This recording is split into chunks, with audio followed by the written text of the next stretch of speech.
Hello friends, welcome to my channel computer crown. Myself Pawan Yadav और आज मैं आप सभी के लिए HTML ट्यूटोरियल का एक और वीडियो लेकर आया हूं जिसमें मैं आप सभी को इमेज टैग और मार्क्यू टैग सिखाने वाला हूं। तो चलिए गाइस, बिल्कुल भी टाइम वेस्ट ना करते हुए हम डायरेक्टली वीडियो की तरफ चलते हैं और सीखते हैं इमेज टैग और मार्क्यू टैग।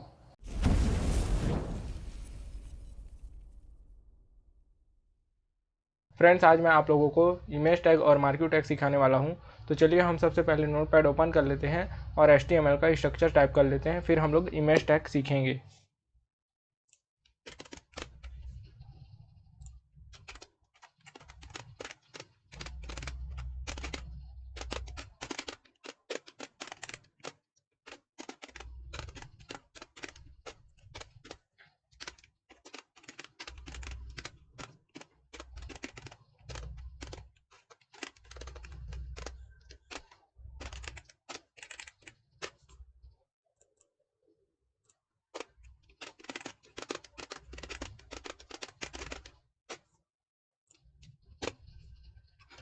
मैंने टाइटल सेट कर लिया है।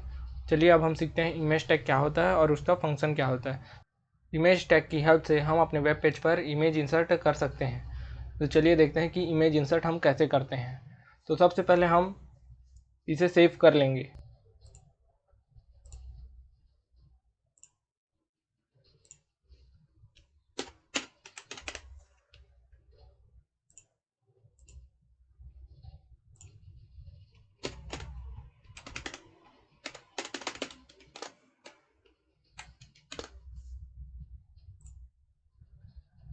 हमने इसको एक नए फोल्डर पर सेव किया है। तो चलिए अब हम देखते हैं कि इमेज टैग का यूज़ कैसे करते हैं।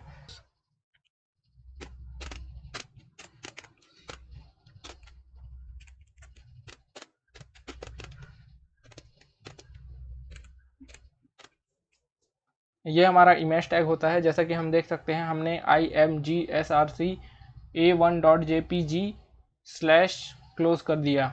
तो हम इमेज टैग में क्या करते हैं कि हम ओपन करने के लिए और क्लोज करने के लिए अलग अलग टैग्स नहीं यूज़ करते हैं। हम इमेज टैग में एक ही टैग पर ओपन करते हैं और क्लोज भी करते हैं। जैसा कि हम देख सकते हैं कि हमने इसी पर ओपन किया और यहाँ src करके हमने यहाँ इमेज लगाया और यहाँ हमने स्लैश डालकर इस इमेज टैग को क्लोज कर लिया। इसमें हमें क्लोजिंग टैग की ज़रूरत नहीं पड़ती है। तो चलिए अब हम सेव कर लेते हैं इसको Ctrl+S प्रेस करके। ये रहा हमारा HTML डॉक्यूमेंट। अब हम क्या करेंगे कि हम इस फोल्डर पर एक इमेज लेकर आएंगे और उसको रीनेम करेंगे A1।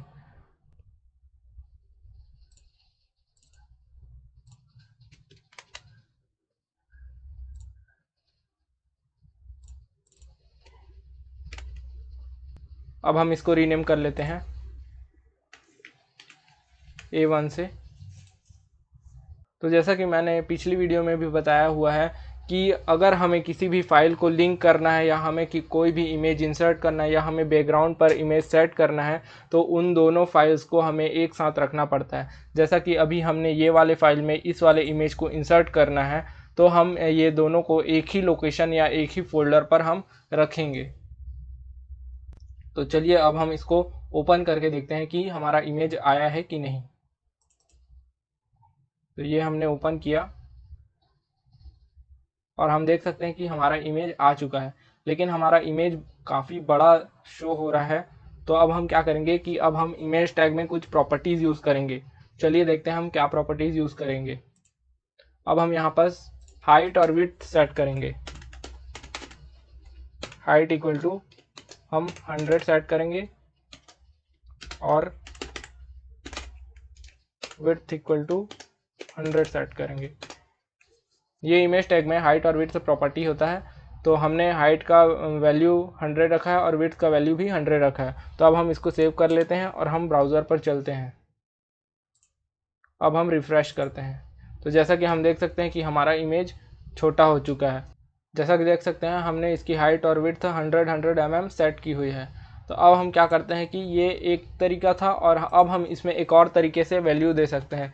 हम इसकी वैल्यू 100 mm में ना देकर हम परसेंट में भी सेट कर सकते हैं। जैसा कि मैंने 50-50% सेट कर दिया और हमने सेव किया। और अब हम ब्राउज़र पर चलते हैं और रिफ़्रेश करते हैं। ये देख सकते हैं कि हमारा 50-50% विड्थ और हाइट सेट हो चुका है। तो ये हमने इमेज इंसर्ट कर लिया है।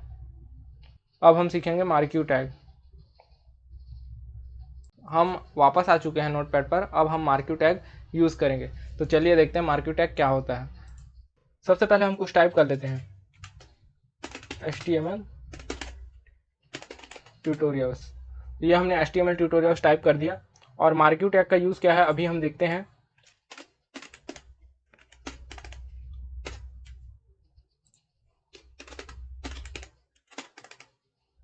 मैंने HTML ट्यूटोरियल्स टेक्स्ट पर मैंने मार्क्यू टैग सेट कर लिया है। चलिए अब हम इसको सेव करते हैं और हम ब्राउज़र पर चलते हैं कि इससे क्या होता है देखते हैं। ये मैंने सेव किया और अब हम ब्राउज़र पर चलते हैं और रिफ़्रेश करते हैं। जैसा कि हम देख सकते हैं कि हमारा ये टेक्स्ट एक डायरेक्शन पर मूवमेंट कर रहा है। मार्क्यू टैग से हम किसी भी टेक्स्ट या इमेज को मूवमेंट पर ला सकते हैं। जैसा कि हमने गवर्नमेंट वेब पेजेस पर देखा होगा कि कुछ न्यू नोटिफिकेशंस आने पर वो इसी तरह मूवमेंट होते हुए नोटिफिकेशंस आते हैं, तो वो हम मार्क्यू टैग की हेल्प से बना सकते हैं या मार्क्यू टैग की हेल्प से सेट कर सकते हैं। चलिए अब हम मार्क्यू टैग के कुछ प्रॉपर्टीज़ देख लेते हैं। मैं सभी प्रॉपर्टीज़ को एक एक करके एक्सप्लेन करते जाता हूँ। जैसा कि अब हम मार्क्यू टैग पर यूज़ करेंगे,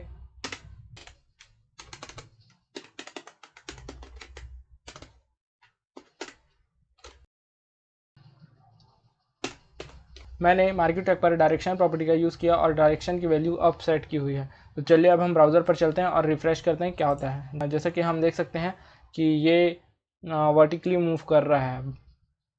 तो अब हम फिर से नोटपैड पर चलते हैं और डायरेक्शन फिर चेंज करते हैं, डाउन। अब हम डाउन सेट करते हैं डायरेक्शन की वैल्यू और सेव करते हैं और फिर से ब्राउज़र पर चलते हैं और रिफ़्रेश करते हैं। जैसा कि आप देख सकते हैं कि अप टू डाउन मूव हो रही है। और फिर अब हम इसकी वैल्यू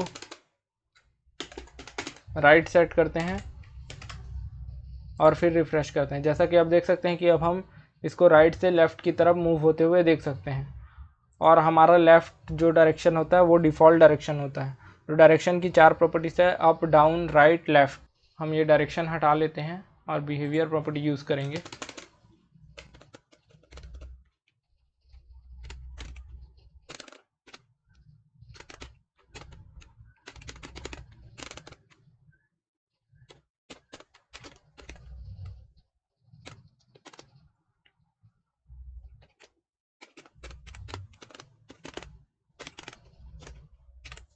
जैसा कि हम देख सकते हैं कि मैंने मार्क्यू टैग के साथ विड्थ प्रॉपर्टी का यूज़ किया है और बिहेवियर प्रॉपर्टी का यूज़ किया है। तो विड्थ प्रॉपर्टी मैंने 600 रखा हुआ है और बिहेवियर अल्टरनेट रखा हुआ है। तो चलिए देखते हैं कि इससे क्या होता है। अब हम ब्राउज़र पर चलते हैं और रिफ़्रेश करते हैं। जैसा कि हम देख सकते हैं कि हमारा इमेज इस पर स्ट्राइक करता है और फिर वापस रिटर्न हो जाता है और फिर यहाँ पे स्ट्राइक करेगा और फिर रिटर्न हो जाएगा। ये होता है अल्टरनेट प्रॉपर्टी का यूज़। चलिए अब हम अल्टरनेट की जगह हम स्क्रॉल सेट करेंगे और फिर सेव करेंगे और रन करेंगे। जैसा कि हम देख सकते हैं हमारा जो इमेज है वो इसके अंदर चले जा रहा है और यहाँ से निकल रहा है। ये होता है हमारा स्क्रॉल प्रॉपर्टी। अब हम बिहेवियर पर एक और वैल्यू यूज़ करने वाले हैं, स्लाइड। और अब हम सेव कर लेते हैं और फिर से ब्राउज़र पर चलते हैं और इसका रिज़ल्ट देखते हैं। ये हमने रिफ़्रेश किया और अब हम देख सकते हैं कि हमारा जो इमेज था वो यहाँ से निकला और यहाँ पर जाकर स्टॉप हो चुका है। तो ये होता है हमारा स्लाइड प्रॉपर्टी। ऐसा तभी होगा जब हम बिहेवियर पर स्लाइड वैल्यू सेट करें। चलिए अब हम नोटपैड पर चलते हैं। तो चलिए अब हम देख लेते हैं नेक्स्ट प्रॉपर्टी, स्क्रॉल अमाउंट, और सेव कर लेते हैं। ब्राउज़र पर चल के हम रिफ़्रेश करते हैं। जैसा कि देख सकते हैं कि हमारा इमेज फास्ट मूव हो रहा है। जैसा कि अब हम इसको 100 सेट करेंगे और फिर से ब्राउज़र पर चलते हैं, रिफ़्रेश करेंगे। जैसा कि हम देख सकते हैं कि स्क्रॉल अमाउंट बढ़ाने से हमारा इमेज जो है वो फास्ट मूव होता है। मतलब हम जितना ज़्यादा फास्ट मूव करना चाहें उतना ज़्यादा हमें स्क्रॉल अमाउंट का वैल्यू बढ़ाना पड़ेगा। तो चलिए अब हम लास्ट प्रॉपर्टी भी देख लेते हैं कि लास्ट प्रॉपर्टी क्या है। हम इसी में लास्ट प्रॉपर्टी यूज़ कर देंगे, लूप में हम 2 वैल्यू सेट करेंगे और सेव करेंगे। चलिए अब हम इसको रिफ़्रेश कर लेते हैं। जैसा कि हम देख सकते हैं कि हमारा इमेज मूव हो रहा है। तो लूप सेट करने से क्या होता है कि हमारा इमेज जो है वो 2 बार मूव करेगा और फिर स्टॉप हो जाएगा। ये हमारा एक बार मूव हो चुका है और ये सेकंड वाला मूव हो रहा है। तो ये जब मूव होकर ख़त्म होगा तो वो रुक जाएगा।